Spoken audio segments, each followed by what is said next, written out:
شیخ یہ قربانی کے اندر جو جانور ہے تو اس کا ایک وقت ہے، تو کیا اس کا ان کے جانور کی عمر کا اعتبار ہوگا یا دانت کا اعتبار ہوگا؟ دانت کا اعتبار ہوگا، عمر کا اعتبار نہیں ہوگا۔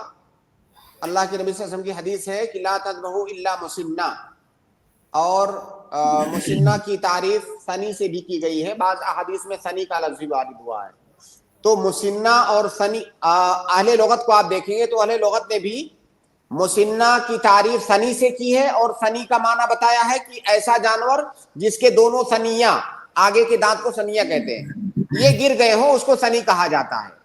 اور یہ چونکہ عام طور سے 1 سال کی عمر میں ہوتا ہے، بکری کے اندر 1 سال کی عمر میں ہوتا ہے، اس لیے بعض لوگوں نے اس کے ساتھ ساتھ یہ بھی ذکر کر دیا ہے کہ یہ عموماً 1 سال میں ہوتا ہے۔ تو عموماً 1 سال میں ہونے کا یہ مطلب نہیں ہے کہ اب 1 سال کا جب ہو گیا تو کر دیجئے۔ اصل جو وصف ہے وہ وصف ہے اس کا دانت گرنا۔ اس کی مثال میں ایسے دیتا ہوں، جیسے آج کل مان لیجئے 7:05 پر مغرب کی اذان ہوتی ہے، تو ہمیشہ 7:05 پہ نہیں ہوگی، آج کل ہو رہی ہے، وہ آگے پیچھے، اصل اعتبار سورج کے غروب ہونے کا ہے۔ تو اسی طرح سے اصل اعتبار دانت کا ہے، نہ کہ اعتبار عمر کا ہے۔ اگر 1 سال سے پہلے دانت ہو جائے، بکری کا دانت گر جائے، تو وہ قربانی کے قابل ہے۔ اگر 1 سال سے زیادہ لگے تو 1 سال سے زیادہ انتظار کریں گے۔ اس مسئلے پر ہم بہت تفصیل سے بات کر چکے ہیں، اس لیے بہت زیادہ تفصیل یہاں نہیں کرنا چاہتے۔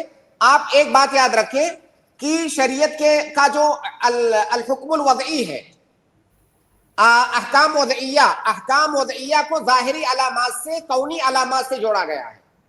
یہ ایک اصولی بات ہے، احکام وضعیہ کو ظاہری اور کونی علامات سے جوڑا گیا ہے، اور جانور کا دانتا ہونا یہ شرط ہے قربانی صحیح ہونے کے لیے، شرط یہ حکم وضعی ہے۔